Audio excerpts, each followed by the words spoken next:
Nang dahil sa mga kapatid nila ay nagkakilala si Dylan Del Fuego at Luisa Martin at sa hindi sinasadyang pangyayari, naging close sila na animoy nakakatandang kapatid na ang turing ng dalaga kay Dylan. Kuya ang tawag niya pero hindi sang-ayon ang puso niya roon, pero pinipilit na lamang niyang baguhin ang nararamdaman dahil alam niya na sa atin niya ito may gusto. Masakit oo, pero pinipilit niyang ilayo ang sarili. Nagkataon naman na may isang magandang oportunidad na nangyari sa kanya. Hindi na nga siya nagdalawang isip na tanggapin yun para na rin panandali ang mailayo ang sarili sa taong pinipilit niya na wag magustuhan. At isa pa, para to pa rin ang pangarap na makapagtrabaho out of the country. At dahil sa magandang alok ng isang company sa kanya, umalis ito agad at hindi na nag-isip pa. Wala rin naman siyang maiiwan maliban sa paghanga kay Dylan na pilit itinatanggi. Hindi niya alam kung pansin na ba iyon ng binata, pero hiling niya na sana'y hindi. Ngunit dahil ikakasal ang ate Luella niya, ay umuwi ito ng bansa after 2 years. Hindi kasi papayag ang kapatid na hindi siya ang magiging maid of honor. Kaya nga't pinilit niyang tapusin ang kontrata para tuparin ang nais ng kanyang ate. Kahit iyon na lang ang kapalit ng sakripisyo sa kanya para makapagtapos lamang at marating ang kinatatayuan nito ngayon. Ngunit paano kaya kapag nakita muli sila ni Dylan na dahilan kung bakit siya lumayo ng sandali? Babalik pa rin kaya ang dating pagtingin niya na pilit winaksi dahil sa tingin niya ay bawal? Sa kwentong ito, malalaman natin kung nawala na ba o nanatiling nakakubli ang pag-ibig niya sa binata. Paano kaya kapag naroon pa rin ang pagmamahal niya? Ipipilit pa rin kaya niya sa sarili na hanggang kuya lang ang pwedeng mamagitan sa kanila? Mama! Natigilan si Ella nang tawagin siya ng anak habang nasa crib ang bata. Lumapit siya kay baby Delter at ito ay binuhat. Hello baby, aalis lang muna si mama ha. Kailangan ko kasing sunduin yung tita mo sa airport. Ngayon ang dating niya. Excited ka na bang makita ang tita Luisa mo ha anak ko? Pinaglapit pa niya ang tungkil ng kanilang mga ilong habang nagsasalita siya. Ma'am, paliliguan ko na po si Delter. Lumapit si Manang Pasing na siyang yaya ng bata. 2 years and 5 months na ang unang anak nila ni Demit at napakagwapo na to. Mana talaga sa ama. Makulit din na gusto niya ay laging nakikita ang mama. Sige ho Manang. Sabay abot ng bata sa babae. Nasa 47 to 49 na si Yaya Pasing. Mabait ito at maalaga sa anak nila ni Demetri. Nakagaanan na nga rin niya ito ng loob at pamilya na rin ang turing nila sa babae. Last year, lumipat sila ng bahay sa pinatayong bahay ni Demit para sa kanila. At mahigit 1 taon na rin na hindi na nila kasama sa isang bubong si Dylan. Naiwan kasi ito sa dating bahay ng magkapatid. Minsan na lang din niya nakikita ang lalaki dahil talagang abala ito sa mga negosyong naiwan ng yumaong mga magulang. Aalis muna si mama anak ha. Uuwi ako agad. Mukhang nandyan na kasi si papa mo. Pagkatapos niyang hagkansan o si Delter ay kumuway pa siya bago lumabas ng nursery room. Masaya na si Ella sa nangyayari sa kanyang kapatid ngayon. Bukod kasi sa kondo na nabili nito, may sarili na rin itong sasakyan. Maging flower shop na pangarap lang noon ni Luisa, nabigyan na ng katuparan. Yun nga lang, sa edad na 24, wala pa itong nagiging boyfriend sa ngayon. Yun na lamang ang hiling ni Ella, ang magkaroon na ng nobyo ang nakababatang kapatid. Boo! Napalingon ng babae nang bigla siyang gulatin ni Demit. Yun lang, hindi man lang siya nagulat. Alam naman kasi niya kung sino yun. Napayakap na lamang ang lalaki bago si Ili ng halik sa labi ang babaeng nakangisi. Kahit kailan, hindi ka talaga marunong tumiming no? Aniya pagkatapos kumawala sa labi ng kaharap. Gagalingan ko na next time. Pagbukas niya ng pinto ng front seat ay muli itong nagsalita. By the way, sweetie, naayos na ni Attorney Burgos ang lahat. Tumawag nga siya kanina. Darating daw bukas ang designer. Gusto ko sana, simple lang Demit. Ayoko nang kumasos tayo ng malaki. Just for the wedding. Not just a wedding, sweetie. Kasal natin to. Kaya gusto ko, napakaganda ng kasalan. Isa pa, minsan lang naman to. Kaya sana pagbigyan mo na ako, sweetie. Ngayon lang. Nagmamakaawa ang titig na ipinupukol niya sa katabi. Kaya't hindi na lamang sumagot si Ella at ngumiti na lamang. Ilang minuto rin bago sila nakarating sa airport. At talagang may patarpulin pa si Ella para sa kapatid. Habang si Demit, naroon lamang sa gilid ng kotse. Habang nakakross arm at nakasandig sa sasakyan, napangiti na lamang siya dahil sa nakikitang kasiyahan sa mga mata ng babaeng kanyang pakakasalan at habang tumatagal, mas lalo siyang nai-inlove sa babaeng to. May 10 minuto rin siguro ang nakalipas nang may kumakaway sa di kalayuan. Blonde hair at malalabanos ang kutis. Mas tumangkad rin ng babae, ngunit kahit ganun, kilala pa rin ito kung sino yun. Ate! Dahil sumigaw ito habang papalapit sa kinaroroonan ng dalawa, habang hila ang dalawang mga maleta. Luisa! Nasambit ni Ella bago yakapin ng mahigpit ang kapatid. Napaiyak pa siya dahil sa pagkamis sa kapatid. Ay grabe si ate, para tayong nagpapaalamanan niya na. Noon, naiyak ka rin ng paalis ako tapos ngayon, umiiyak ka rin pagbalik ko. Natatawang tura ng babae sa ate na nagpupunas ng mga luha. Ang ganda-ganda mo na Lu, at mas tumangkad ka pa. Sambit niya matapos kumawala sa pagkakayakap sa kapatid. Inilibot ni Luisa ang mga mata sa labas ng naiya at ganun pa rin ito. Ang ayos ng lugar at ingay ng mga taxi at pribadong mga sasakyan na paruot pa rito. 2 years ago, medyo matagal din pero hindi niya ramdam yun. At ngayon, finally she's home. Ngunit natigilan siya ng hindi mahagip ng mga mata ang isang tao na nagpapagulo sa puso niya sa mga nakalipas na taon. Dylan is not here. Ngunit bigla siyang nagulat at napatingin sa dako ng Kuya Demit niya nang magsalita ang lalaki habang nasa paanan ng mga mata. Hindi. Tara na, hayaan mo na yung suplado mong kuya. Wala lang magawa sa buhay yan. Saad ni Ella, kaya't hindi na umimik pa si Luisa. Pagod na pagod ka siguro. Magpahinga ka na muna Luisa. Dito ka na rin kumain bago ka tumuloy sa kondo mo. O dito ka na rin matulog, bukas ka na umuwi. Habang ang mga kamay ay abala sa pagliligpit ng mga nagkalat na mga laruan, si Ella ang halos gumagawa rito. Kalimitan, siya rin sa pagluluto. Si Manang Pasing kasi ay talagang sa anak lamang niya nakatuon. Kagustuhan din naman niya iyon. Kailangan niya ng yaya lalo na kapag nasa bake shop siya. Maliit lang yun, ngunit masayang masaya siya dahil may negosyo si Ella na sarili. At habang tumatagal, ay mas nakikilala ang negosyo niyang iyon dahil sa galing niya sa ganoong gawain. Si Demit ang nagpagawa at gumastos ng lahat. Regalo sa kanya noong nag-birthday ito 2 years ago at talagang gustong gusto niya. Sige ate, pero maya-maya na ako magpapahinga. Dito muna ako kay Deltor. Ang pogi-pogi kasi ng batang to eh. Sabay pisil ng pisngi ng nakatayong baby habang nakahawak sa krib na to. Tuwang-tuwa naman ang walang muwang na paslit na pinanggigigilan na pala ng tita. Okay sige, iwanan mo na kita kay Deltor. Ikaw muna dito dahil kailangan ko si Manang sa kusina. Pasensya na Luisa ha.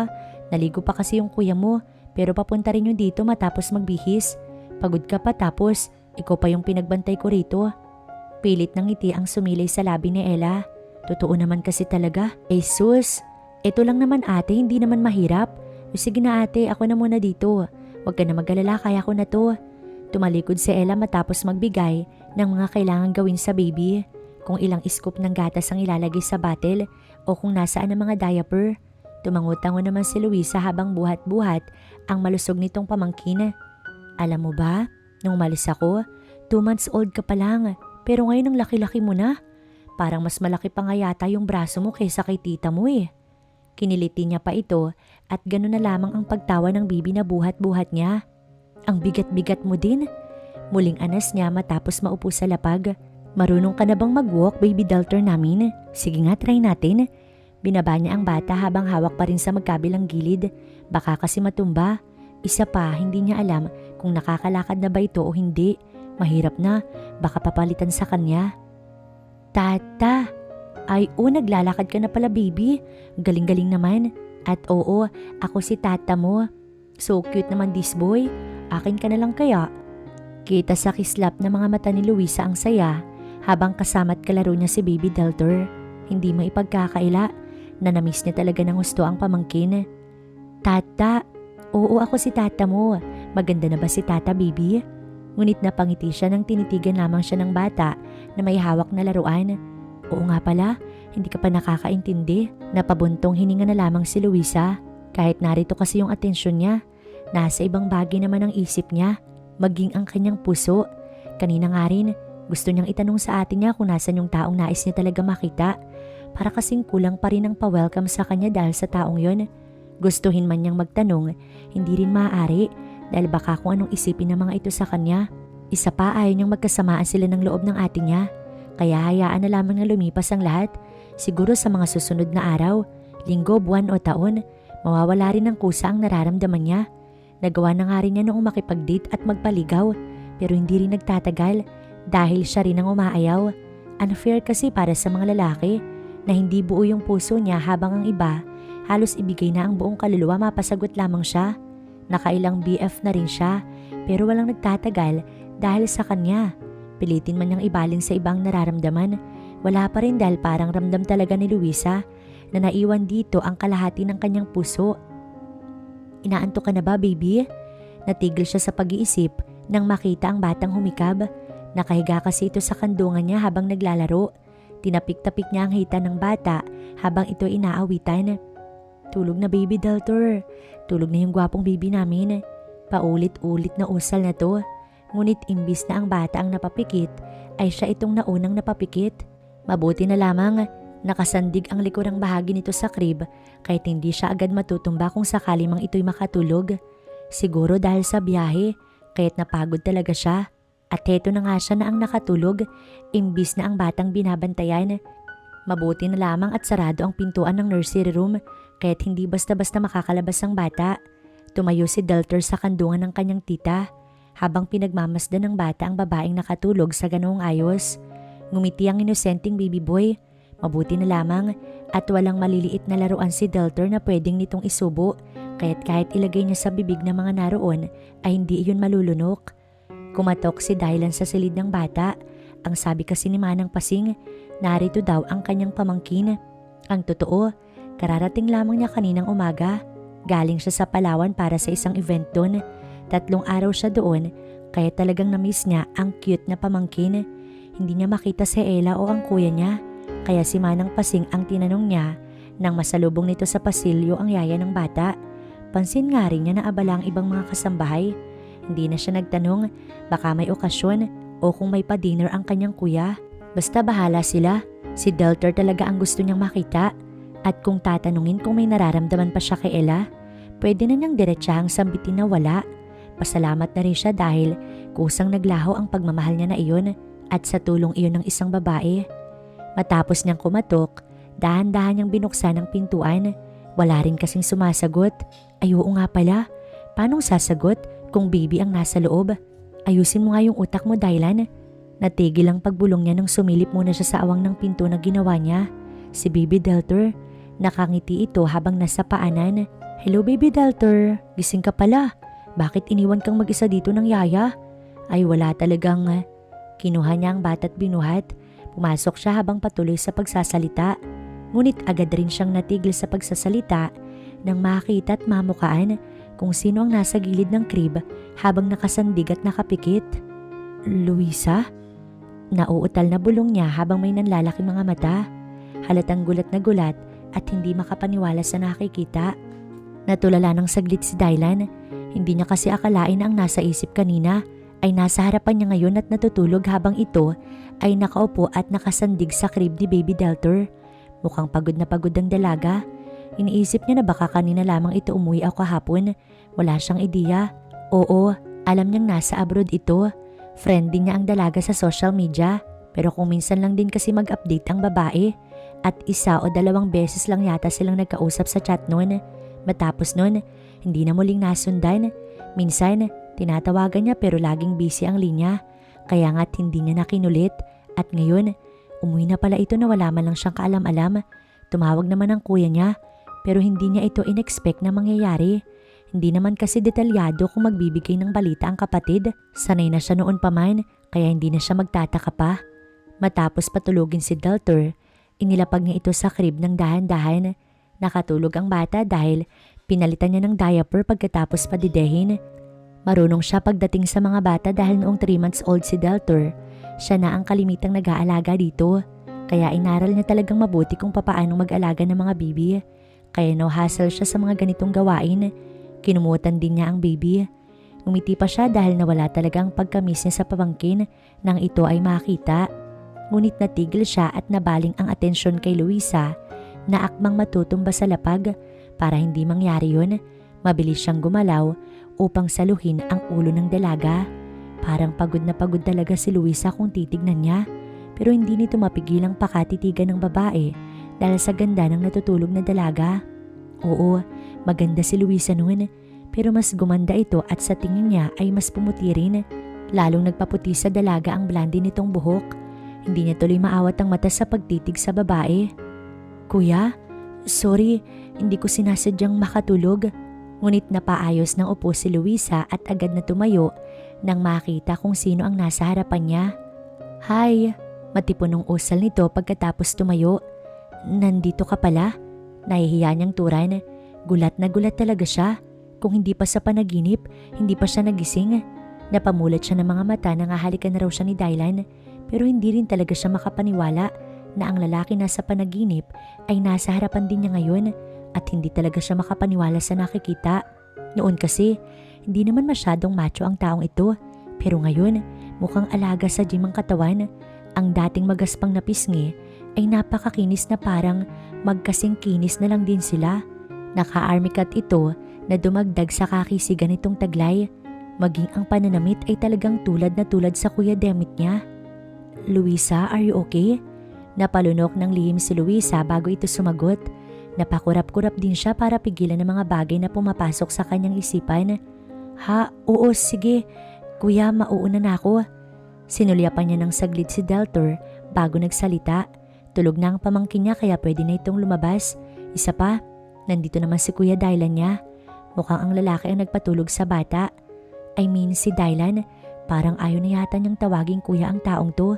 Kahit na 5 years ang age gap nila, para kasing hindi tama na tawagin niyang kuya ang taong to. Luisa? Akma nang tatalikod ang dalaga nang tawagin ni Dylan ang kanyang pangalan, kaya't muli siyang humarap sa binata. Welcome home.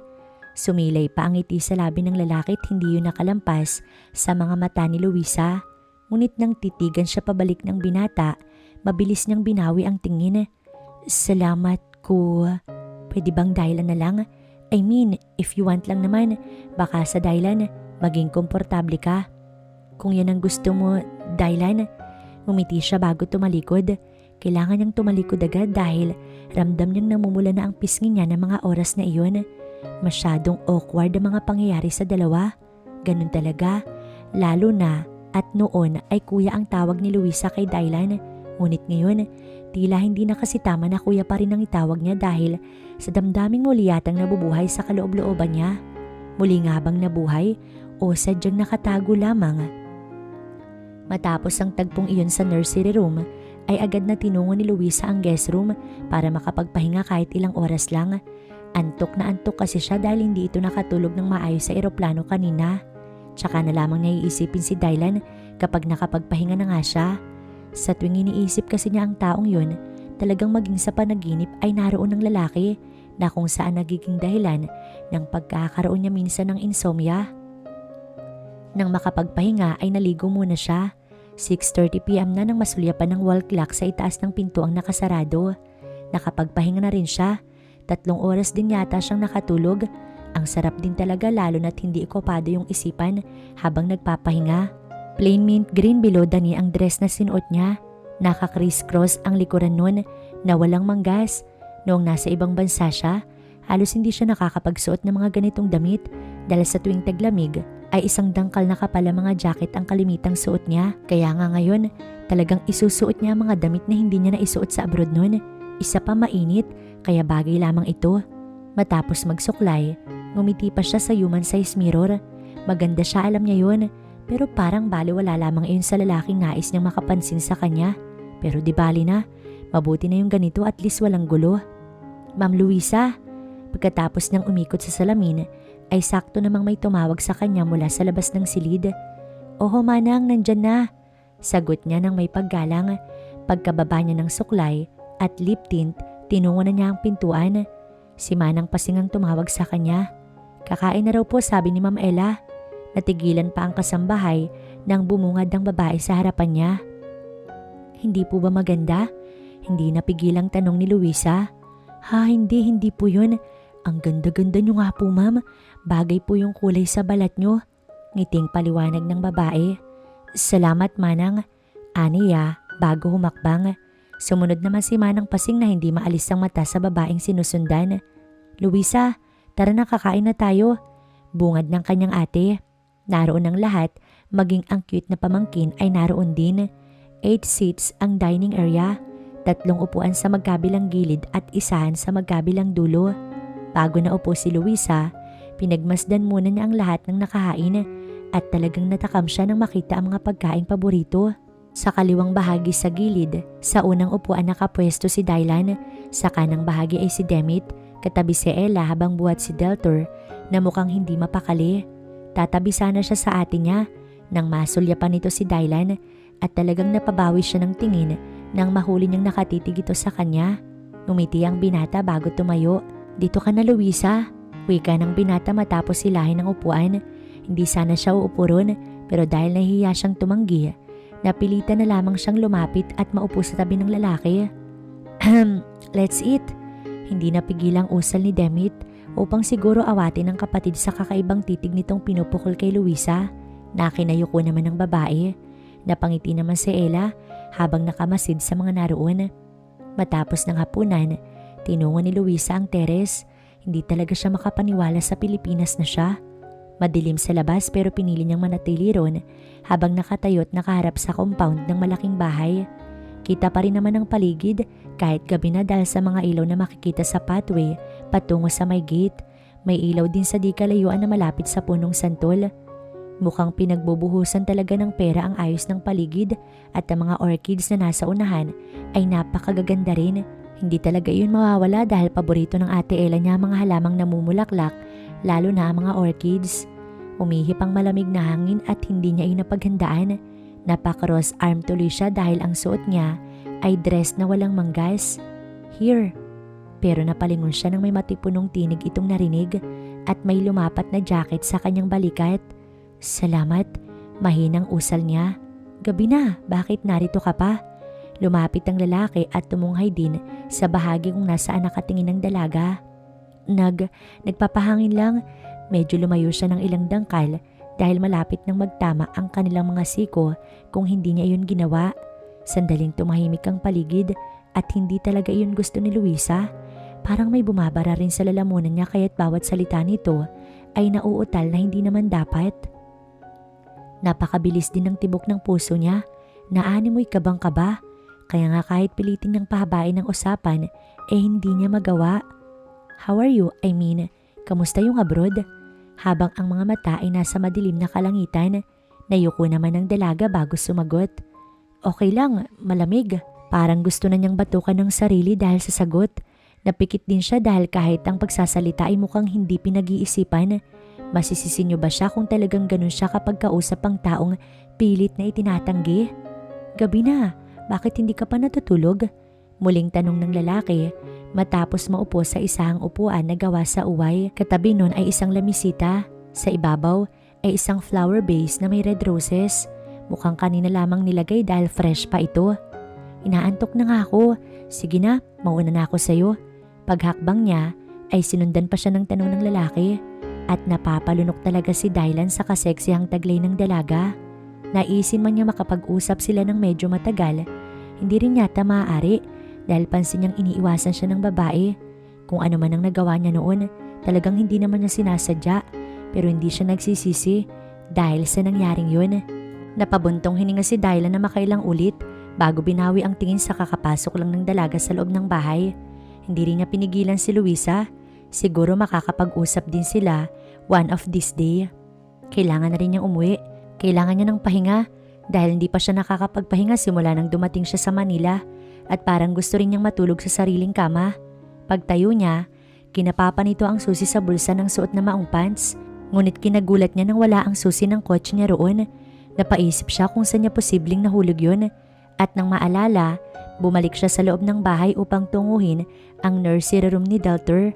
Baka doon niya nalaglag o naiwan ng susi ng sasakyan. Pagpasok niya, wala na sa sala ang Kuya Demit nito at si Ella. Siguro'y umakyat na upang magpahinga dahil 10 PM na rin. Madilim na ang hallway patungo sa 3 silid sa kanang bahagi niya at ang kwarto ni Deltor ay nasa kaliwang bahagi pag-akyat ng hagdan. Medyo madilim dahil nakapatay ang ilaw sa hallway. Ngunit may sumilip na liwanag na nagmumula sa ilalim ng pinto ng kwarto ng bata.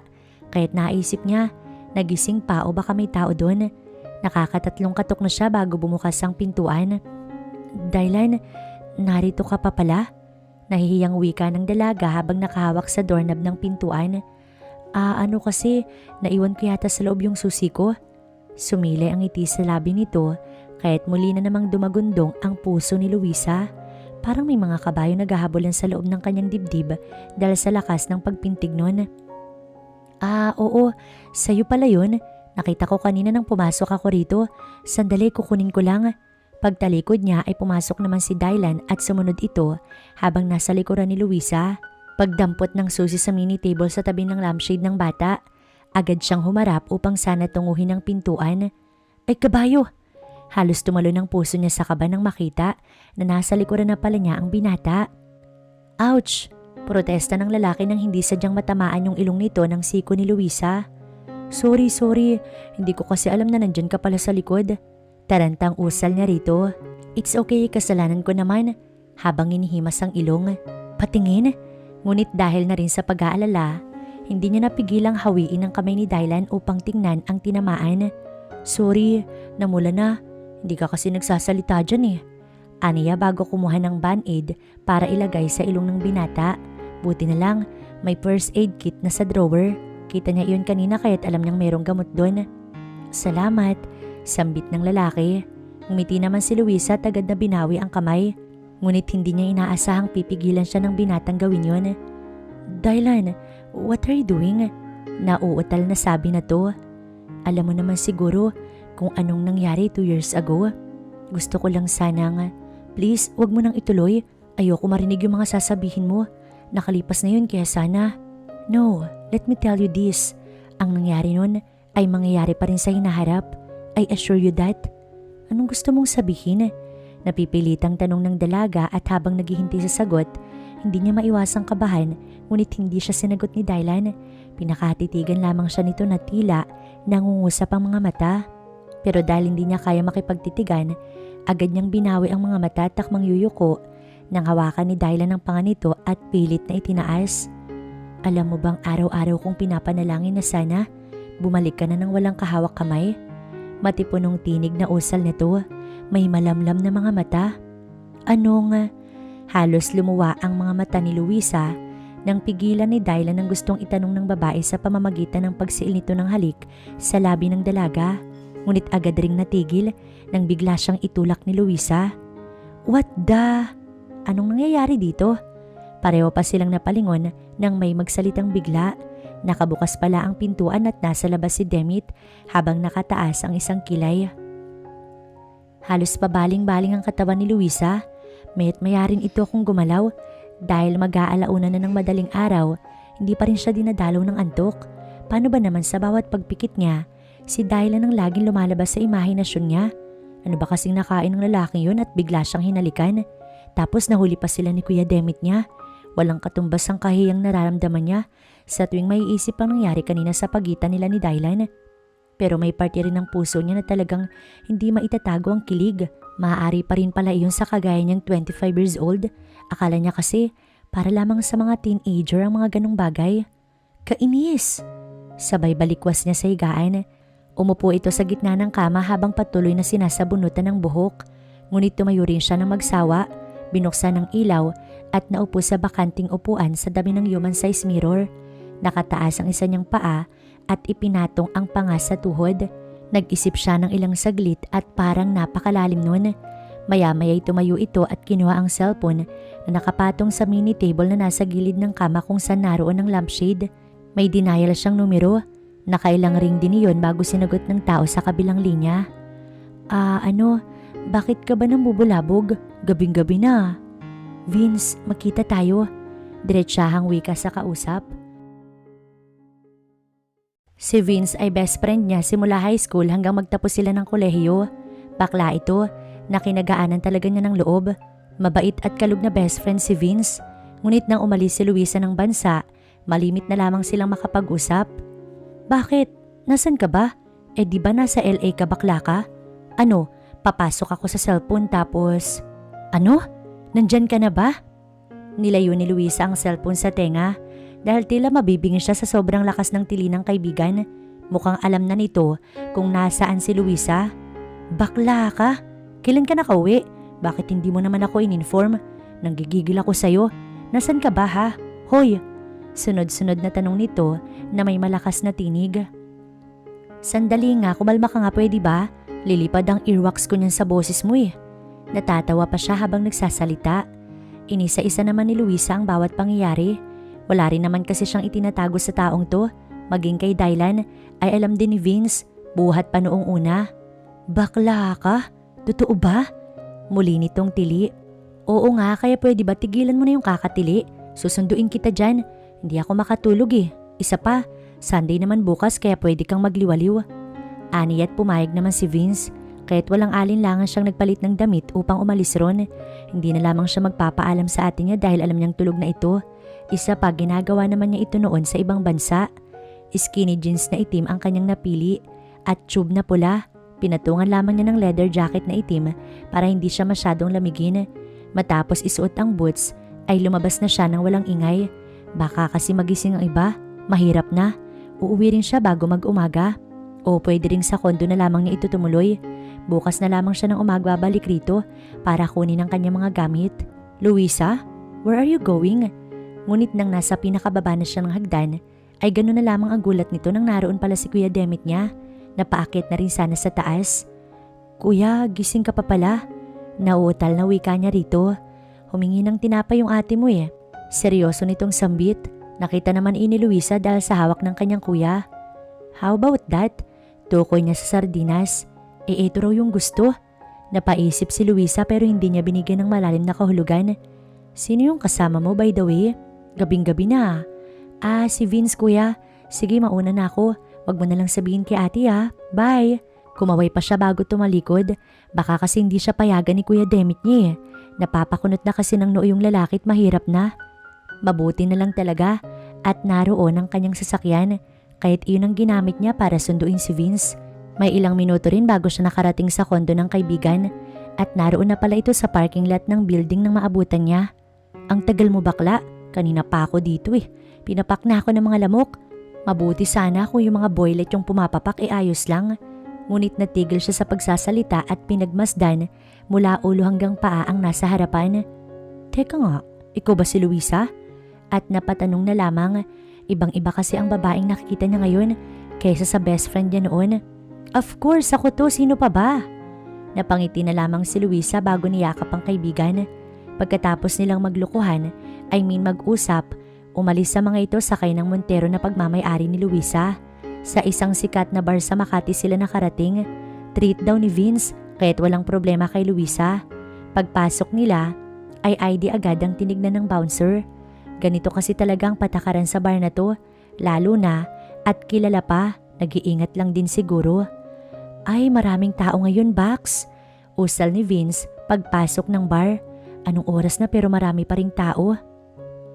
Sasagot na sana si Luisa nang bigla siyang sunggaban ng isang lalaki at mukhang lasing na ito sa mukha pa lang. Miss, sayaw tayo. Sayang ang ganda at kaseksihan mo kung hindi lang din magagamit sa dance floor.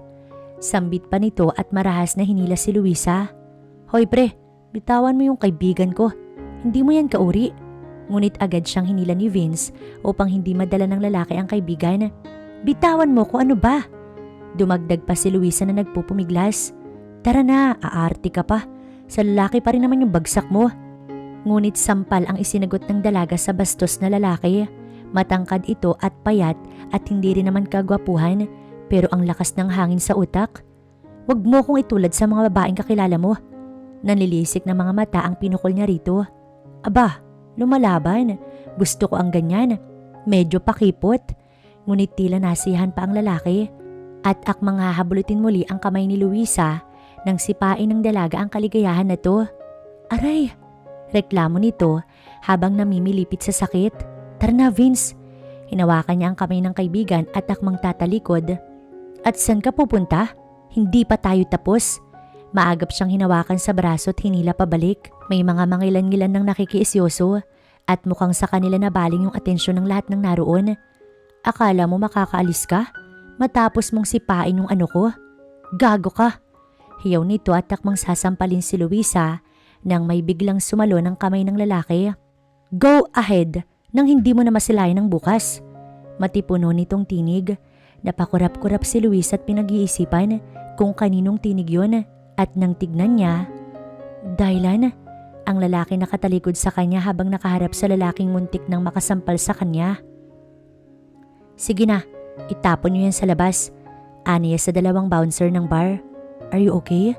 Pagkatapos ay bumaling kay Luisa at nang makita niya ang suot ng dalaga, maagap nitong hinubad ang suot na coat at pinangtabon sa harapang bahagi ng babae. Let's go. Pero, no more bats, halika na. Ni hindi na nito pinahintulutang pang magsalita ang dalaga dahil agad niyang hinawakan sa palad ang nangangangang babae. Sumunod naman si Vince na hindi nakapagsalita simula nang dumating si Dylan. Kilala niya si Dylan pero hindi inaasahan ng baklang kaibigan ni Luisa na ganito kagwapo ang taong kahawak kamay ng babae. Kanina lang, nasa bahay ka ni kuya tapos narito ka na. Muntik ka pang nasaktan ng gagong yun.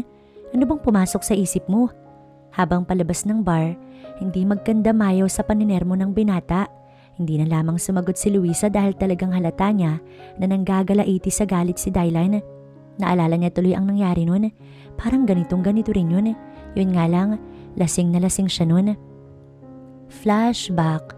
Oo na, gusto ko na siya. Ano naman? Gusto ko siya. Gustong gusto kaya wag niyo akong pigilan.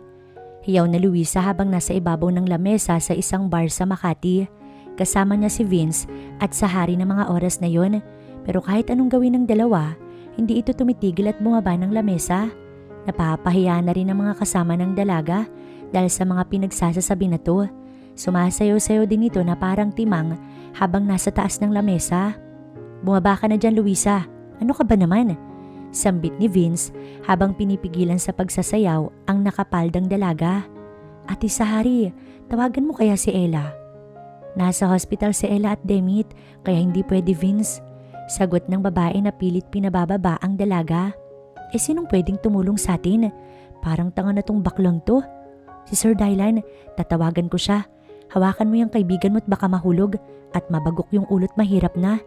Ani sa hari habang hinahanap ang number ni Dylan sa hawak nitong cellphone. Matapos niyang tawagan, ay muli itong bumalik sa unahan para tulungan si Vince na pababain ng babae. Mahal ko siya, pero mahal niya yung iba. Ang sakit. Ang sakit-sakit dito. Muling hiyaw ni Luisa habang sinusuntok ang kanyang dibdib.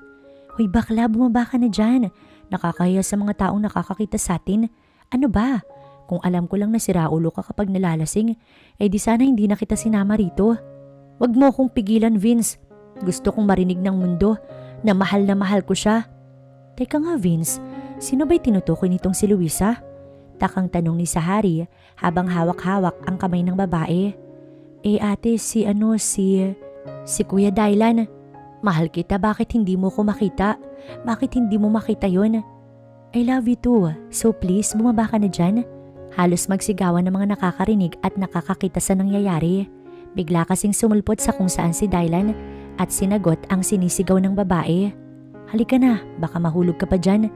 Lumapit ang binata at pinilit siyang pinababa. Si Sahari hindi nakapagsalita pa dahil sa nakikita.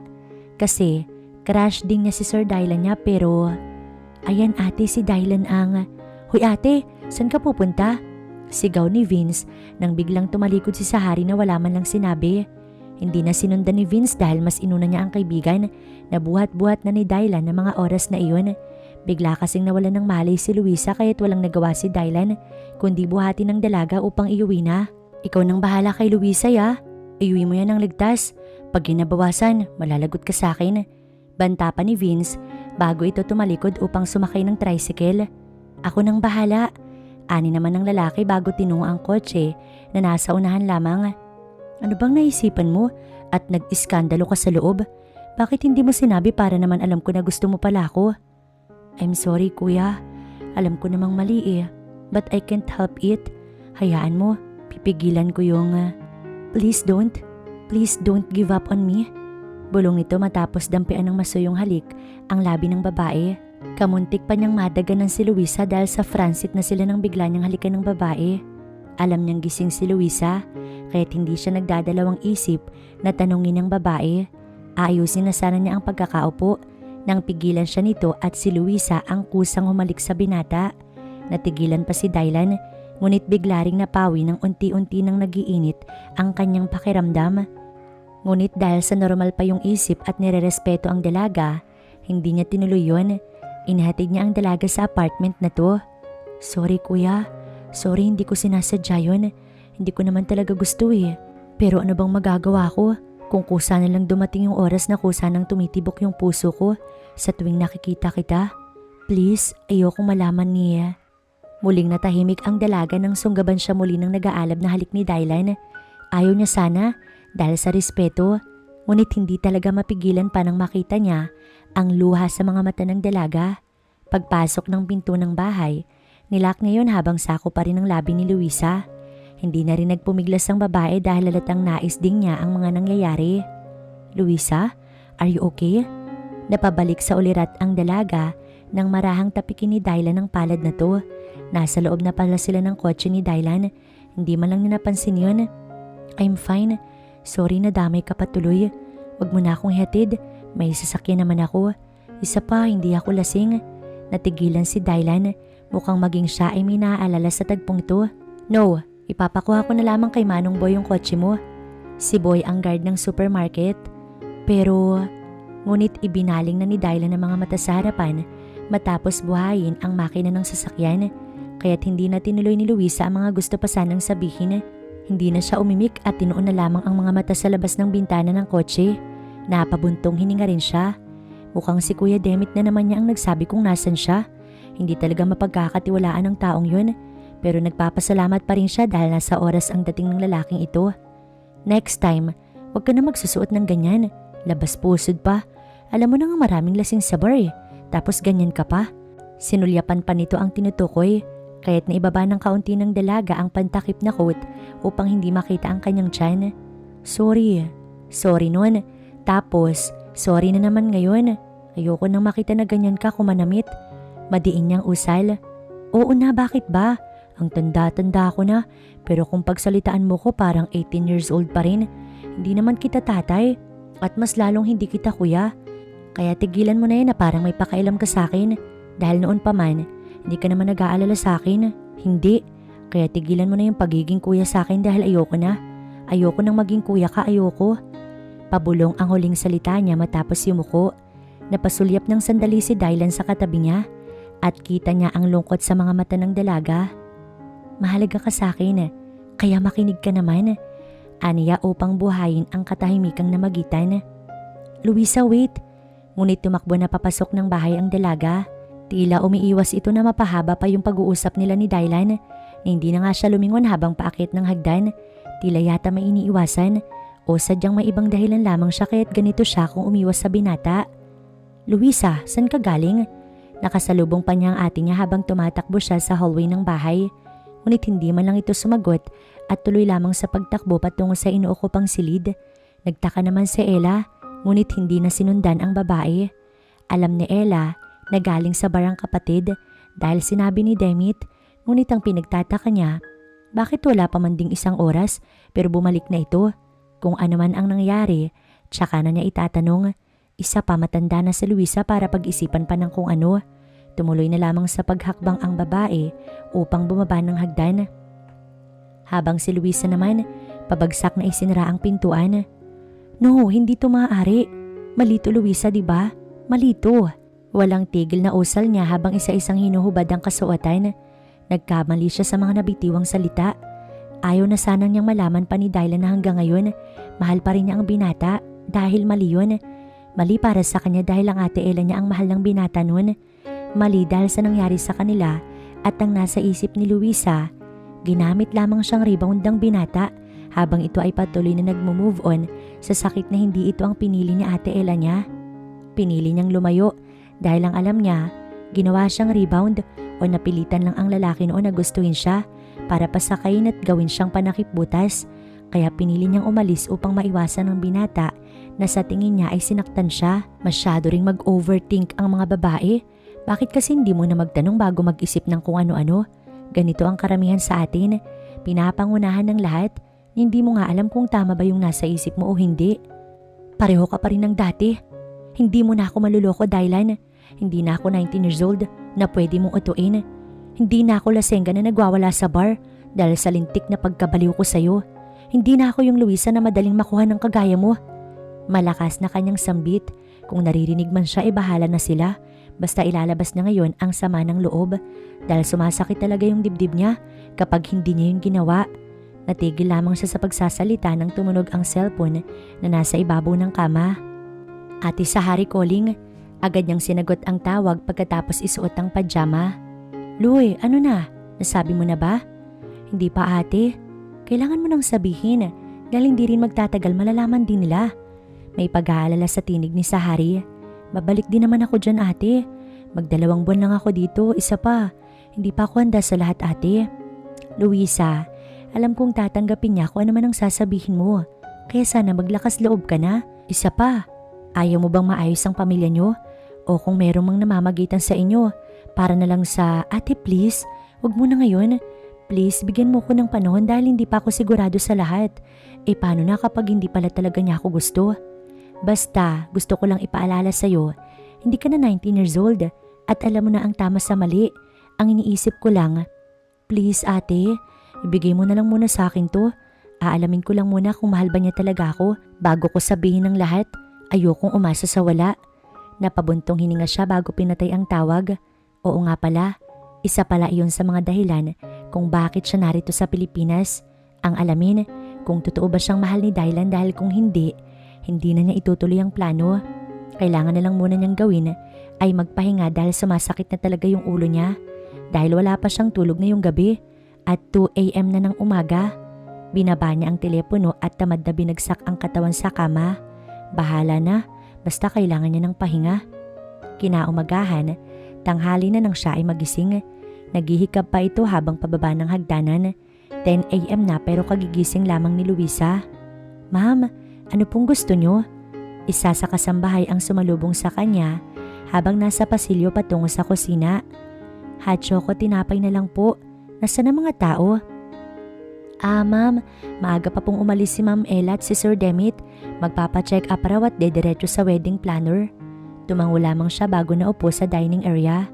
Si Deltor, dala ni Manang Pasing ma'am, namasyal sila sa park.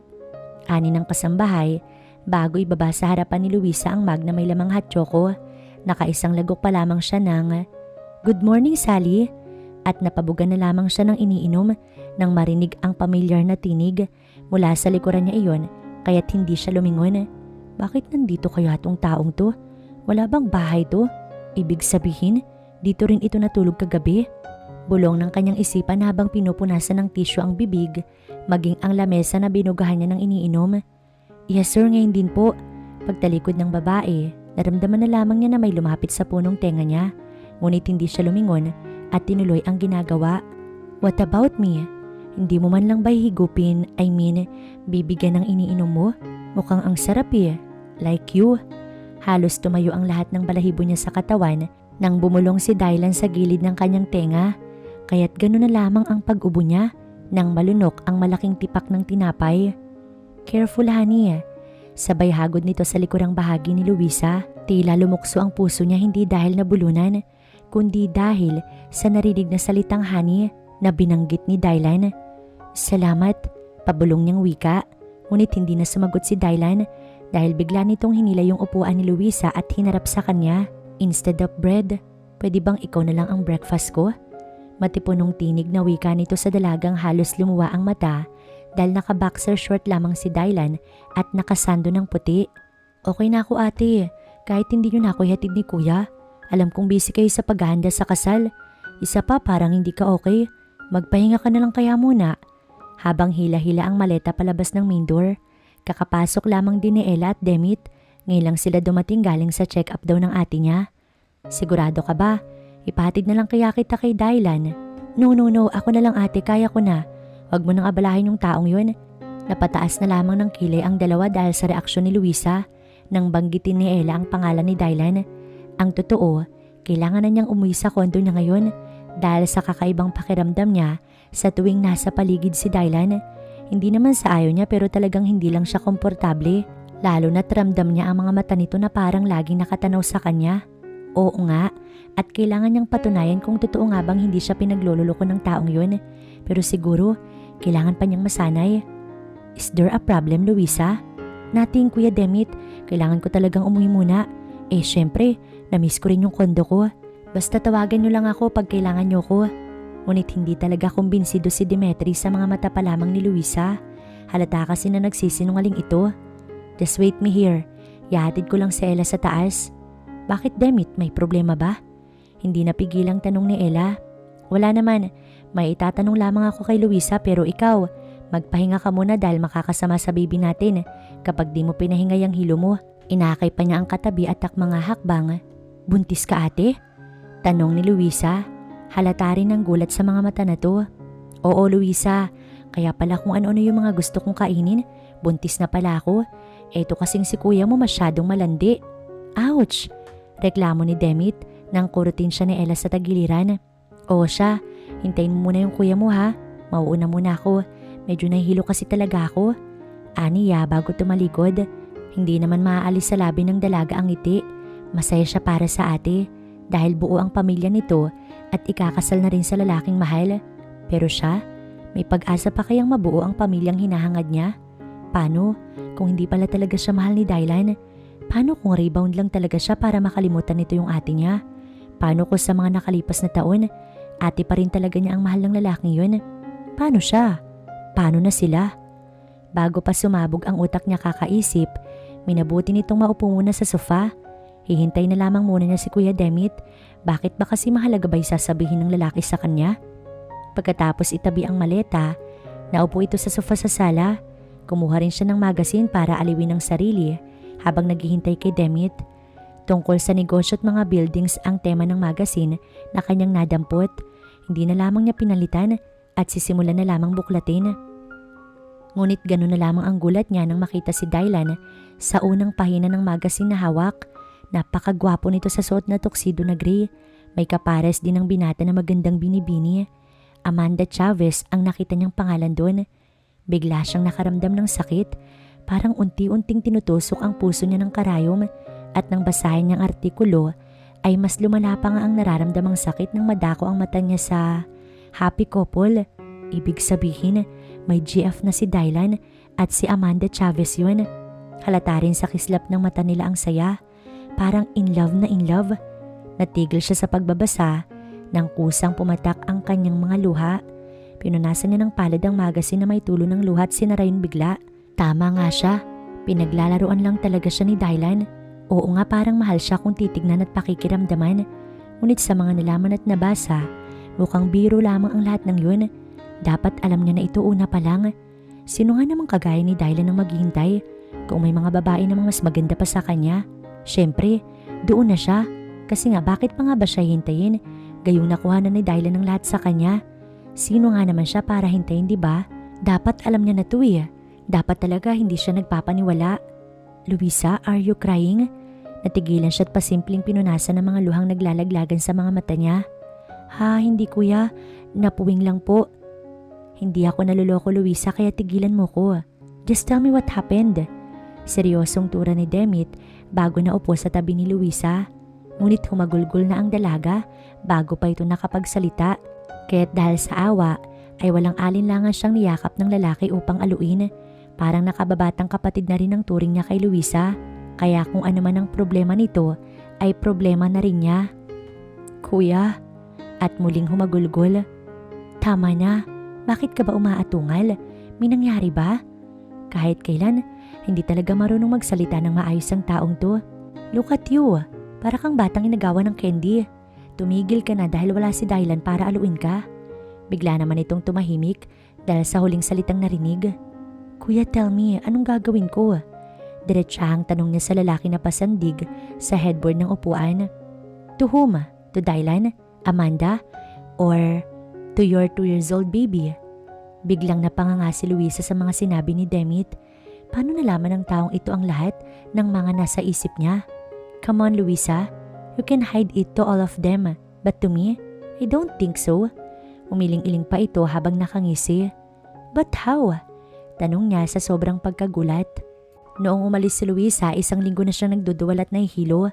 Hindi niya pa alam na buntis siya noon. Nalaman lamang niya iyon nang magdadalawang buwan na siya sa abroad. Hindi niya sinabi sa ate niya o kung kanino man. Tanging si Sahari lamang ang nakakaalam at si Vince na kanyang kasama sa bar noong gabi na nalasing siya 2 years ago. Ayaw niyang ipaalam sa atin niya dahil baka malaman ni Dylan ang lahat. Nagawa niyang itago ang anak niya dahil ayaw niyang maging rebound lang. Gusto niya na mahal talaga siya at hindi bilang panakipbutas lamang. Gawing isang rebound para kalimutan ng isang tao. Masakit, oo. Sino nga naman ang hindi masasaktan kung nabuntis ka ng isang lalaking hindi mo alam kung mahal ka nga ba o nagkukunyari lamang dahil nalaman nito na mahal mo siya. Matagal din niyang inilihim ang lahat at nagawa niyang iprasa sa mga papeles ni Sahari para maging yaya lamang ng kanyang anak. Sa sobrang 2 taon, si Sahari ang naging katuwang niya sa ibang bansa. Si Sahari din ang naiwan sa abroad para magbantay sa anak niya habang wala siya. Ang gusto niya, mapatunayan muna niya na mahal nga siyang talaga ng binata bago niya iuwi ang bata dito. Masisisi niyo ba siya kung ayaw niyang paasahin ng baby niya? Mabuti nang siya ang maghirap, wag lamang ang pinakamamahal niyang anak. I know everything, Luisa. Bago ka pa man umalis, alam ko na dahil si Dylan mismo ang nagsabi sa akin. May nangyari sa inyo ng isang beses itong malasing sa bahay at biglang nag-resign si Sahari na walang magandang dahilan at doon na ako nagtaka. Kaya't pinasundan ko si Sahari hanggang sa nalaman kong ikaw ang dahilan kung bakit siya mangingibang bansa. Kailangan kong gumawa agad ng hakbang para sa pamangkin ko. Ginawa ko yung lahat para hindi ka makapaghanap ng bago. Kahit ito na lang yung magawa ko para kay Dylan. Pinilit ko rin si Ella na pauwiin ka for the wedding. Dahilan na rin para ayusin kayong dalawa ni Dylan. Kung hindi ko nga lang nalaman na i-donate niya yung puso niya sa akin, hindi ko gagawin to. Humihikbi na ng mga sandaling yun si Luisa. Hindi niya alam kung masaya ba siya o nalulungkot. Basta kusa na lamang tumutulo ang mga luha niya habang naglilitan niya si Demit. Alam na ba ni ate, kuya? Mautal-utal na tanong niya habang pilit na pinupunasan ng palad ang mga luha sa pisngi. She don't know. Wala akong sinabi. Alam ko naman kung hanggang saan lang yung hangganan ng pakikialam ko. Pero kung ako sa'yo, sabihin mo na bago pa siya magtampo. Tumayo si Demit. Kailangan ko nang bumalik sa taas. Baka nag-iiyak na naman yung ate mo. Ganon kasi yun sa tuwing nawawala ako. Kasabay ng kanyang pagtawa. Thank you for everything, kuya. No, it's nothing. By the way, tungkol naman kay Amanda. She is a close friend of Dylan na may gusto rin sa kanya. Halos maghubad na nga ito para lang makuha yung kapatid ko Pero hindi ko alam kay Dylan kung bakit hindi pa rin siya nahihipnotismo ng babaeng yun. Siguro, may dahilan naman siya. Pasaring niya sa dalaga. Kuya, kung ako sa'yo, aalis na ako ngayon pa lang dahil may gaganaping charitable mamaya. Taon-taon ginaganap ang party para makatulong sa mga batang naulila at ang mga mahalagang tao ang dadalo kasama na kami. I don't know kung aalis pa ako at yung ate mo dahil masama ang pakiramdam. Ang invitation mo ay nasa itaas ng drawer mo. Nakita mo na ba? Hindi na, kuya. Uuwi na lang muna ako. For me, dumalo ka. Dahil ang alam ko, nandun si Dylan at mukhang si Amanda ang kadate niya. Eto advice ko lang sa'yo, Luisa. Kung mahal mo yung kapatid ko, bakit hindi mo ipaglaban? Dahil sa tingin ko noon pa man, gusto ka rin naman niya. Nagkibit balikat pa ito dahil mukhang nagiging madaldal na siya ngayon. Totoo ba, kuya? Alamin mo, wag kang tutunganga maghintay at mag-overthink. Magkapatid nga talaga kayo ni Ella. Pareho kasi kayo kung mag-isip. Bakit hindi siya nagsabi? Bakit si Amanda yung kadate kung talagang gusto niya ako? Muli na namang kumunot ang mukha ng dalaga. Just think, Luisa. Gamitin mo yung isip mo.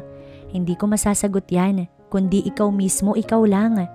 Kuya, stop asking, just go. Tila naiinis na si Demit kahit nagsuplado na ito. Tumalikod na rin para tigilan siya ni Luisa. Napabuntong hininga rin ito habang paalis. Muli na namang namuo yung luha sa mga mata niya.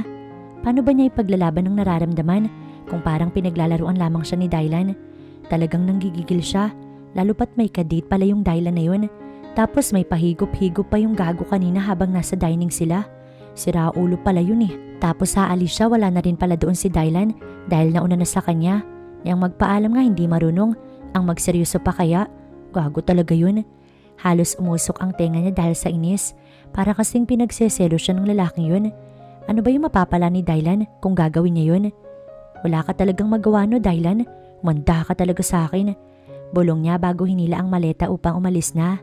Pagsakay niya ng kotse, hinanap niya muna ang telepono at may denial na number. Nakailang ring na rin bago sinagot sa kabilang linya. Oh, bakit bakla? Magpapatulong sana ako, Vince. Meet me at my condo right now. Seryosong tura niya. Pupunta siya sa charitable na yon at kung ano man ang mga balak ng Dylan na yan, pues, pagsisisihan niya. Bakit na naman? Huwag mong sabihing magbabar ulit tayo. Ayoko na talaga bakla. No, tulungan mo ko maging maganda para sa isang party. Oy, invited ka rin? Kasi ako, invited rin like you. Oh my. Sige, then sabay na tayo. Yun lang, may date ako eh. How about you? Napaisip siya dahil sino nga ba ang pwede niyang i-date? Kung wala, may friend akong boyfie ko. Pwede mo na yung ka-date mamaya. May boyfriend ka? Nagtaka pa siya dahil kagabi lang wala daw itong nobyo. Of course, kanina lang. Napahalakak pa si Vince. Sige, sabihin mo na lang sa kanya ang lahat. Okay, ako nang bahala bakla. Napaisip pa siya bago pinatay ang tawag. Kung ano man ang binabalak ni Dylan, pues pagsisisihan niya dahil babalik na rin niya ang sitwasyon mamaya. Para ito sa atin, baby Amira. Para sa daddy mong walang alam kundi ang magbiro. Akala niya kasi nakakatuwa pa rin. Naibulong na lamang bago binuhay ang makina ng sasakyan. Napakaganda mo bakla. Bagay na bagay sa iyong napili kong gown. Masayang wika ni Vince habang nasa harapan ni Luisa. Nakaharap si Luisa sa isang human-size mirror sa loob ng kanyang kwarto sa kondo na to. Kasama niya si Vince na best friend at nag-ayos sa dalaga. Makeup artist kasi ito sa tuwing walang pasok sa company. Kaya nga at madali lang kay Vince na makahanap ng gown na papares sa klase ng mukha at katawan ng kaibigan. Bukod kasi sa magaling mag-makeup ang bakla, ay marami na rin itong karanasan sa mga ganitong gawain. Kaya nga sa kanya nagpatulong si Luisa dahil alam ng dalaga na talagang matutulungan siya. Sabi ko naman sa'yo, babagay ang velvet red gown sa'yo eh. O diba? Napakaganda mo. Bulalas muli nito nang paharap niya ang babae sa salamin. Bakla? Ako ba talaga to? Mahinang usal niya habang nakatitig lamang ng diretso sa salaming yun. Ang mahaba kasi niyang buhok ay tinali na tila messy hair at nilagyan lamang ng gold clip ang pinakaibabaw. Sa magkabilang gilid ng tenga, may nakalugay na ilang piraso magkabilaan. Kahit naman anong ayos kay Luisa ay talagang babagay dahil sa kagandahan na to. Na hindi nga nahirapan si Vince na make-upan ng dalaga dahil kahit walang make-up ay talagang lumalabas ang kagandahang taglay sa suot pa lamang na gown. Kumikinang-kinang pa yun dahil sa klase ng tela dahil backless na turtleneck at sa bandang dibdib ay nakabukas at kita ang magandang hubog ng kanyang hinaharap. O ayan, perfect ka na. Kumikinang-kinang pa ang mga mata ng bakla habang nagsasalita at matapos ikabit ang bracelet na gold na may nakaukit pa na pangalan ni Luisa ron. Black estelito ang sinuot niya na may taas na 4 inches. Mabuti na lang at sanay na siya sa mga ganitong kataas na sapatos dahil ganito kadalasan ang suot niyang sapatos noon sa kanyang trabaho. May hiwa ang bandang gilid ng gown niya sa hanggang ibabang hita na animoy ng iingganyo na pakatitigan pa ang kinis ng kanyang binti. Sa bawat lakad niya, winawagayway ang kakinisan niyang taglay. Kinakabahan ako, Vince. Aniya nang magsawa sa kakatitig sa salamin at humarap sa baklang kasama. Huwag kang kabahan. Isipin mo na lang, para ito kay Amira, para sa pamilya mong mabubuo. Ipaglaban mo. Huwag kang panghinaan dahil may alas ka. At iyon ay iyong ganda at kaseksihan. Taas na uka. Huwag kang yuyuko at ipakita mo na isa kang Diyosa na mas higit ka sa kanila, mas maganda at mas sexy sa lahat ng mga naroroon. Ngumiti lamang si Luisa nang marinig ang katagang sinabi ng kaibigan. Salamat ha. Ay sus, bakit pat naging bestie mo ko kung hindi kita tutulungan? Kabugin mo sila. Wapak, ganun. Sabay post pa nito kaya't napatawa na lamang ang babae sa pagiging joker ng kaibigan. Pero nagpapasalamat talaga siya dahil nandito yung taong to. Laging karamay niya kahit noon pa mang nag-aaral sila. Ginanap ang party sa ground floor ng building ng isang sikat na 5-star hotel sa Makati. Pagpasok mo pa lang, makikita ang kagandahan ng lugar dahil halatang pinagkagastusan ng malaki upang maging 5-star ang dating ng event. Halatang mamahalin ng lahat ng kagamitan. At pagpasok sa entrance, may 4 na security personnel ang babati sa iyo. At pagkapasok sa main door, may 4 na receptionist ang yuyuko at muling babati sa iyo. Sila ang mag-a-assist sa mga guests na kailangan ng tulong. Pagbungad sa venue, may malaking stage sa gitna ng lugar at nasa gilid ay mahabang hagdanan at gayon din sa may kabila. Bawat panauhin, may kanya-kanyang table. May pangalan ng bawat table kaya hindi sila maliligaw. May magtuturo o mag-a-assist kung hindi mo nakita. Sunod-sunod ang pasok ng mga panauhin. Bawat pasok ay siya namang bati ng lahat ng staff. Yuko dito, yuko doon upang magbigay galang sa mga ito. May mga gobernador, mayor, maging sikat na pangalan sa negosyo. May ilang mga malalaking pangalan sa larangan ng negosyo, mga models and of course, mga sikat na tao. Tumunog ang napakalamyos na musika, kaya nakuha ang atensyon ng mga bisita. Ilang segundo pa, lumabas ang host ng event na yun. Let's welcome our host for tonight, Miss Adele Zamora.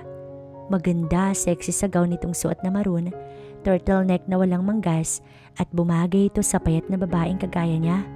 Makikita ang kagalakan sa muka. Umakyat ito ng entablado, kaya nagpalakpakan ng lahat ng naroon. Halos naroon na lahat ng guests maliban kay Luisa na mukhang hindi pa rin mapakali hanggang sa parking area ng hotel.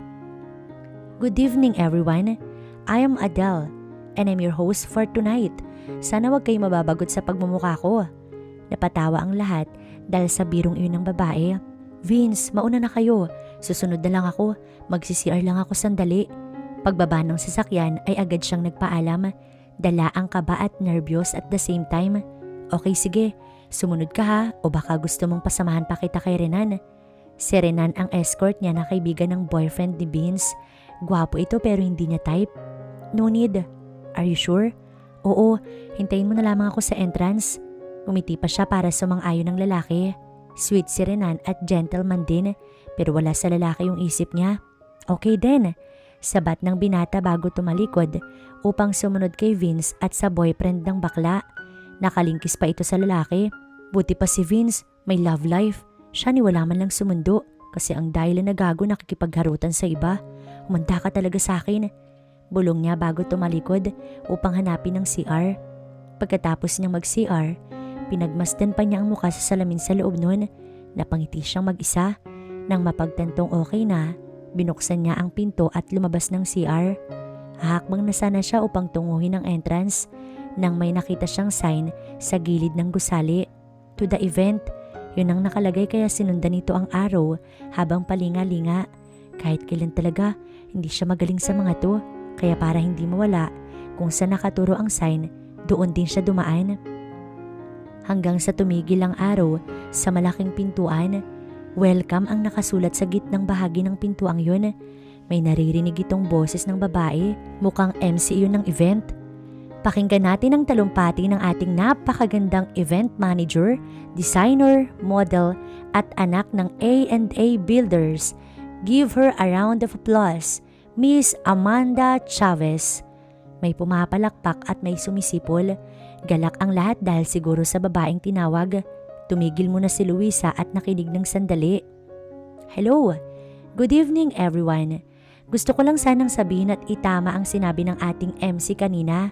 May boyfriend na po ako at ikakasal na po kami. Sabay taas ng kanyang kaliwang kamay at ipinakita ang kumikinang-kinang na singsing sa kanyang ring finger. Natigilan si Luis at mabilis siyang bumalik sa labas at umikot pabalik sa entrance.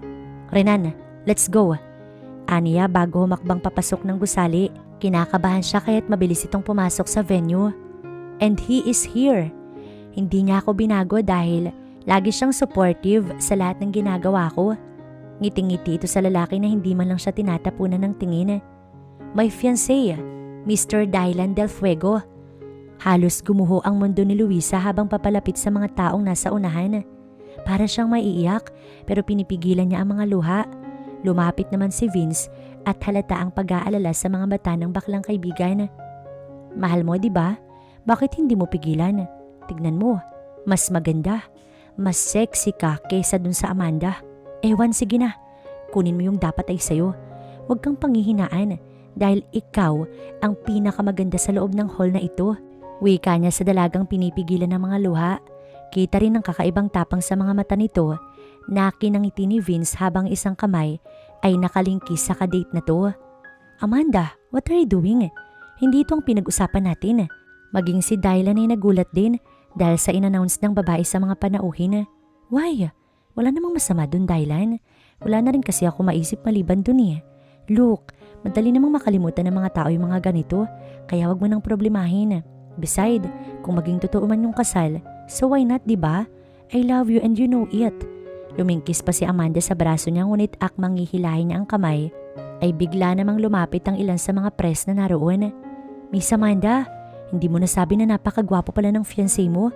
Bagay na bagay kayo. Miss Amanda, may date na ba ang inyong kasal? Pwede ba naming makausap sandali si Sir Dylan Del Fuego? Sunod-sunod na tanong ng mga ito. Excuse me guys, but sa susunod na lang siguro. Wala kasi siya sa mood. Medyo masakit yung ulo niya. Gusto na nga niyang samahan ko siya sa hotel room namin. Kaya excuse me sa inyo.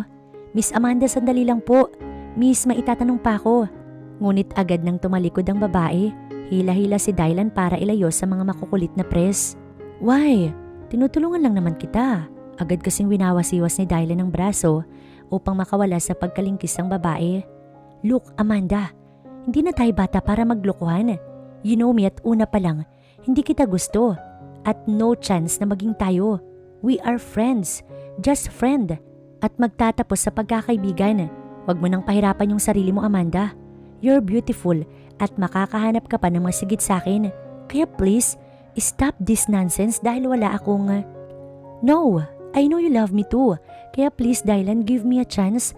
Kahit kaunting pag-asa man lang. Hello, honey. Nandito ka pala. Kanina pa kita hinahanap. Ngunit natigil ang dalawa sa pag-uusap nang may sumingit na boses mula sa likuran. Kaya kailangan pa nilang lumingon at sabay pa nilang ginawa iyon ng babae. Luisa? Bulong niya na may gulat sa muka. Hindi niya kasi lubos maisip na ganito kaganda ang babae.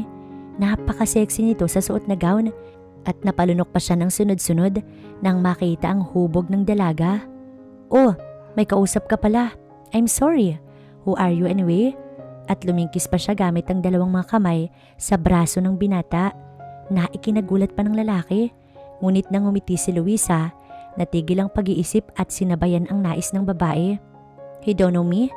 I'm his fiancé, remember? Kilala ni Amanda si Luisa at alam niya na itong babae sa harapan niya na nakalingkis kay Dylan ay ang babaeng gusto sanang pagsilosin ni Dylan sa kanyang pamamagitan. Wala sa plano ang pag-announce na sila ay kakasal pero kinuha niyang pagkakataon para mapasa kanya ang binata. Pero bakit hindi yata apektado yung Luisa sa mga sinabi niya kanina? Really? I think not. Kasi kung may nagmamay-ari sa kanya, ako lang yun. Right, honey? Kumawala siya sa pagkakalingkis sa binata at hinawakan na magkabilang pisngi ng lalaki at siniil ng halik ang labi na to. Ilang segundo rin ang halikang yun na talagang sinadya ni Luisa para maramdaman ng Amanda na ito kung paano makipaglaro ng tama. I like the taste of your lips, honey. Maging si Dylan, hindi rin napaghandaan ang ginawa ni Luisa. Natulala pa nga siya ngunit nang kagatin ni Luisa yung ibabang labi niya ng mahina, doon lamang ito napabalik sa wisyo. Walang ya kayo. Stop it, Amanda. Akmang nga hablutin ng babae yung buhok ni Luisa nang maagap na sinalo yun ni Dylan. I'm sorry, Miss Amanda, but this man is not yours. Sigurado yun. Taas noong wika niya nang nakangiti pagkatapos humawak sa braso ni Dylan at tumalikod bago pa man nakapagsalita si Amanda. Luisa, nandito ka pa lang pala. Kanina ka pa... Natigilan sa pagsasalita si Renan na siyang escort ni Luisa sa party nang makita na may kasama itong lalaki.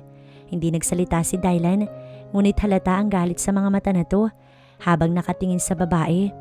Renan, nasan si Vince? Ngiting tura ni Luisa. Hindi naman kasi niya pwedeng isnabin yung lalaki ng gano'n na lang. Isa pa, ito ang kasama niya kanina bago si Dylan. Nasa labas lang, may binalikan sa sasakyan, may nakalimutan raw. Thank you pala sa pagsama sa akin dito ha. Oh, it's nothing. Gusto mo bang... are you blind or what? Nakikita mo naman ako, hindi ba? Hindi na napigilang sambit ni Dylan na mukhang kaunti pa't sasabog na sa galit. Sorry dude, hindi naman siguro masamang isayaw si... We're not dude, so stop acting like one.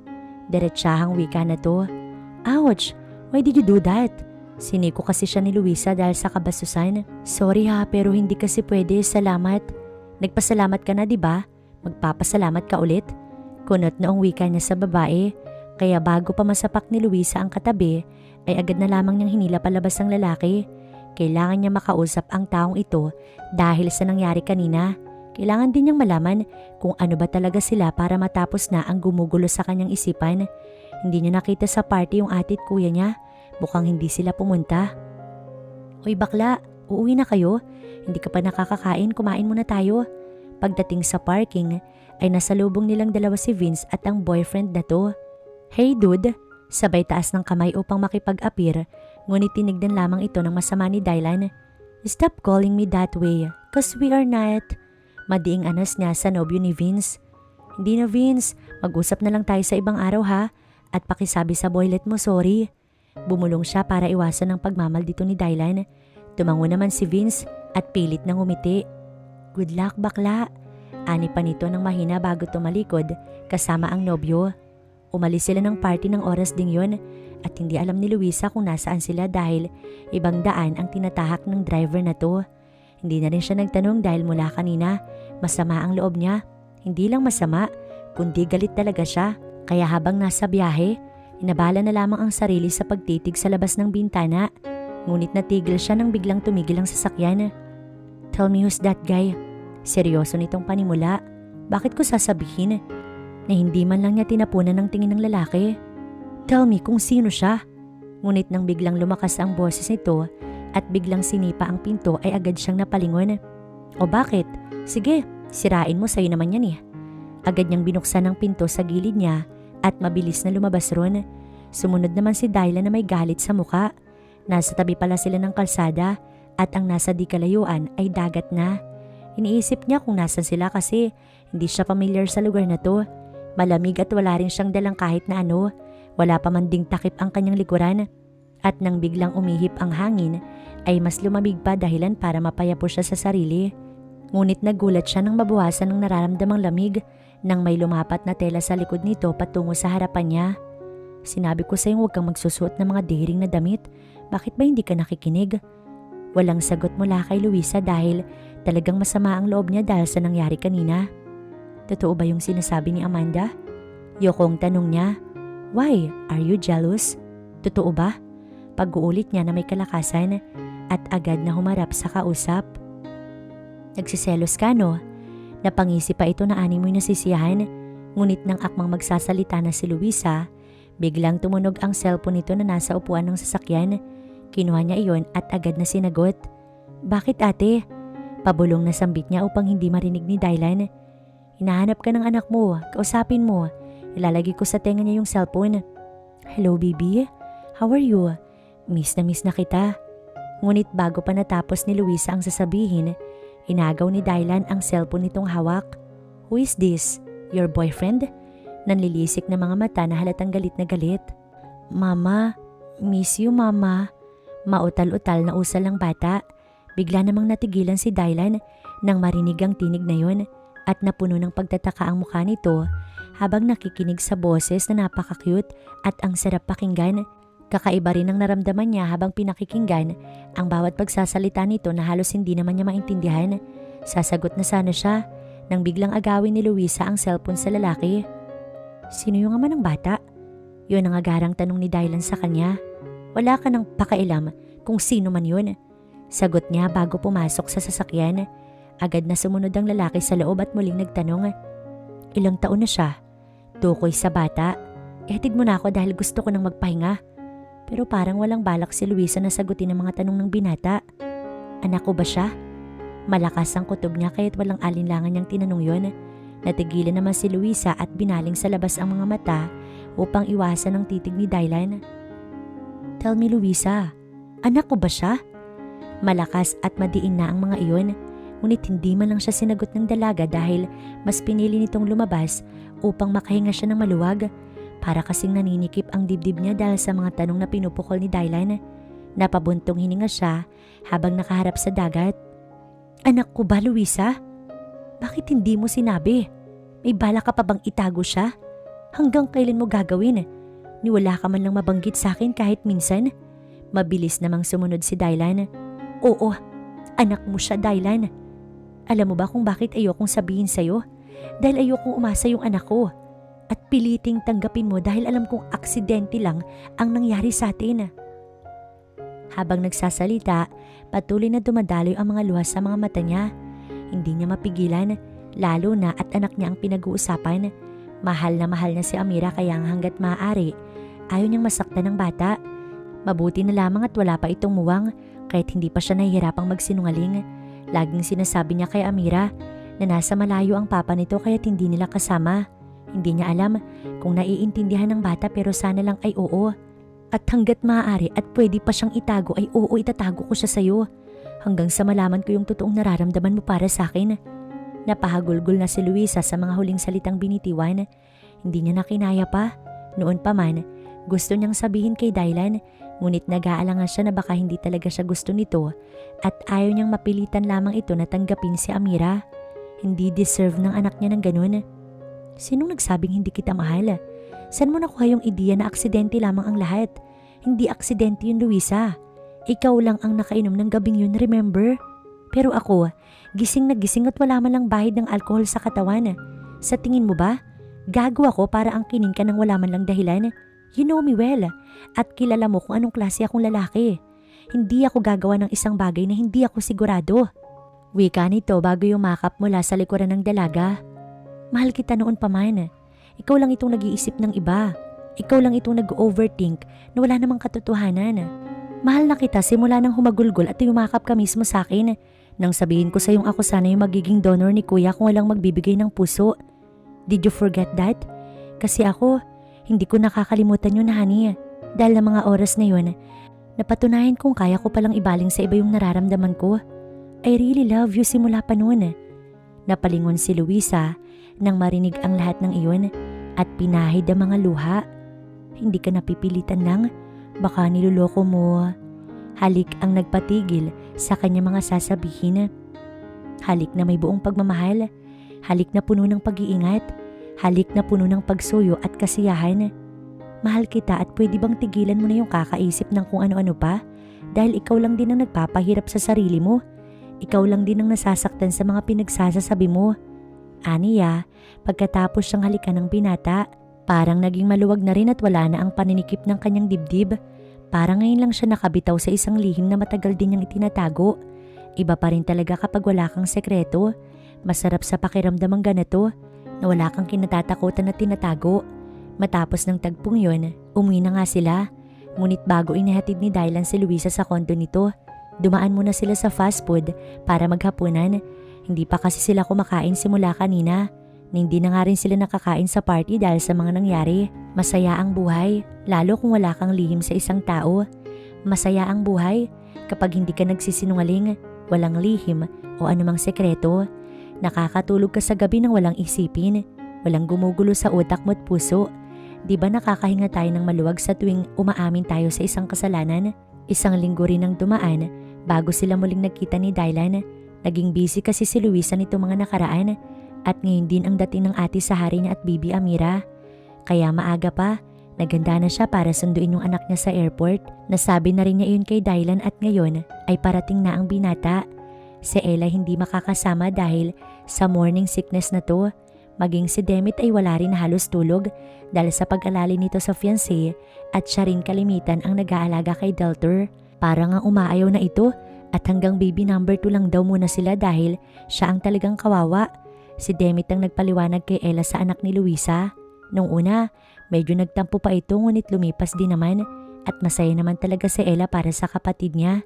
Yun lang din kasi yung lagi niyang hangad, ang sumaya ang kanyang kapatid. Demit, nasan ka na?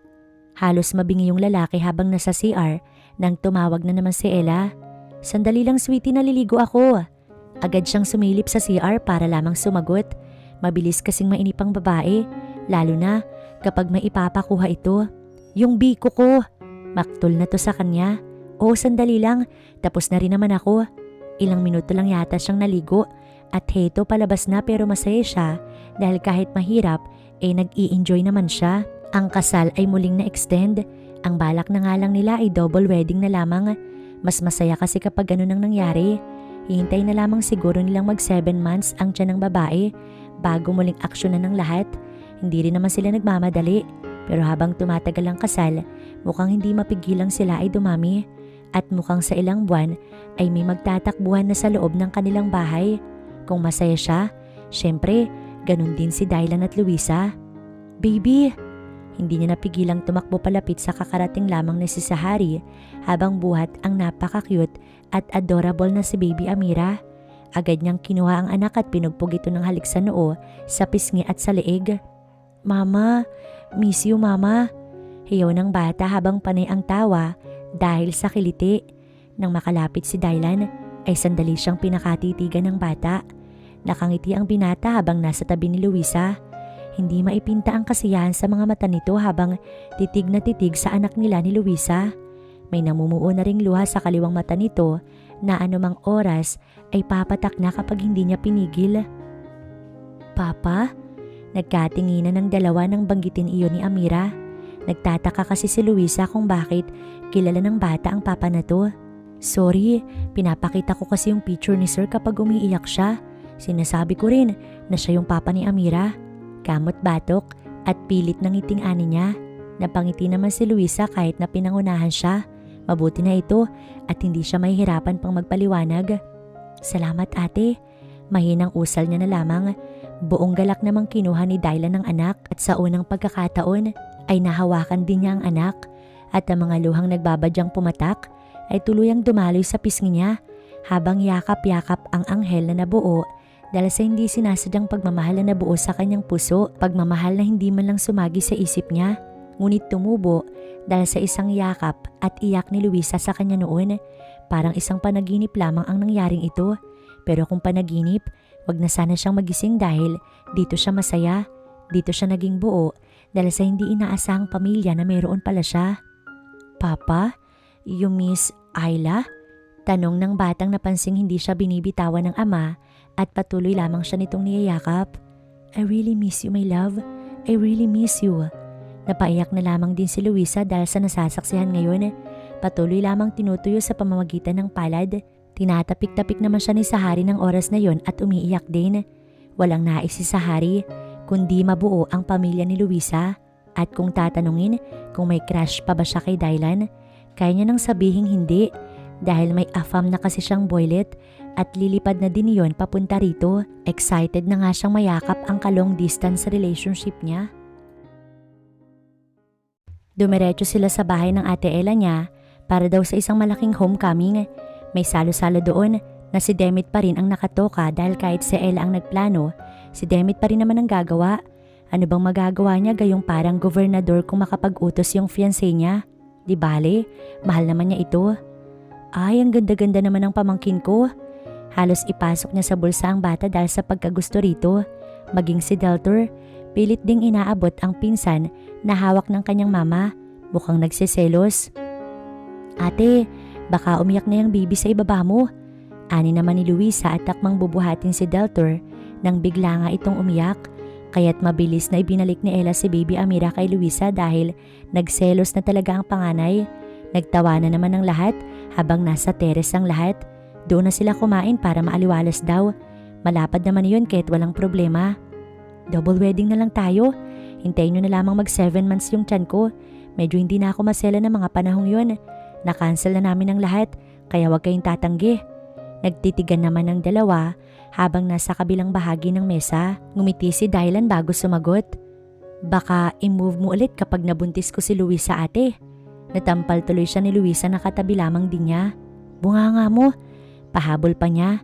Ate na yung tawag niya kay Ella dahil yun naman ang dapat, hindi ba? "Sige, sulitin mo Dylan. Mamaya talaga to sa akin kuya." Napuno ang buong teres dahil sa tawanan at halakhakan ng lahat ng naroon. Ganito lang talaga'y sapat na. Umuwi na nga pala si Sahari sa probinsya nila pero next month, babalik din naman. Si Vince ay masaya na sa bagong boylet nitong si Amanda. Hindi na nila iniisip pa dahil mabilis din namang makakahanap ng bago yun. Isa pa, wala namang namamagitan sa kanila ni Dylan. "Bakit ka nandyan?"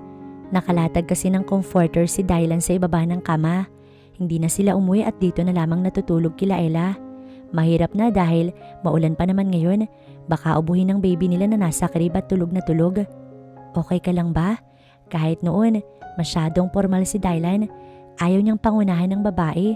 Hindi niya nga alam kung bakit nakuha niya si Luisa nang hindi man lang nagpaalam. Siguro dahil mahal niya. "Dito ka na. Isa pa malamig dyan, baka ubuhin ka." Wika ni Luisa bago binaba ang suklay sa itaas ng mini table sa tabi ng kama. Ngumiti naman si Dylan bago binuhat ang comforter at kumot at agad na nahiga sa kama. Napapangiti na lamang talaga si Luisa dahil kahit sa pagtulog, hindi man lang ito gumagawa ng kanyang ikakagalit. Pero hindi naman siya magagalit. Mas gusto niya pa nga na yakapin siya ni Dylan. Pero para lamang itong estatwa na straight habang nakahiga na hindi nagalaw. Kaya't si Luisa na ang lumapit. Ibinaba ang braso ni Dylan na nasa uluhan nito at ginawa niyang unan habang ang kamay ay pinangyakap sa binata. Nagulat pa ang lalaki pero napangiti na lamang din ito at gumilid para yakapin pabalik ang lalaki. Mahal kita noon pa man.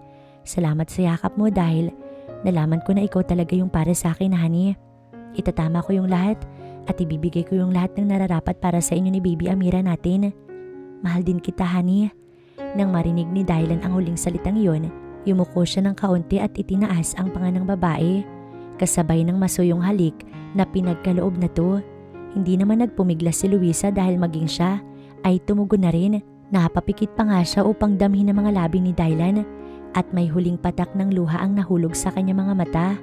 Yun na ang pinakahuling luha na kanyang pakakawalan dahil ang lahat ng luha na lalabas sa kanya ay purong kasiyahan na lamang. Loving you accidentally is forever. Bulong ni Luisa bago muling siniil ng halik si Dylan.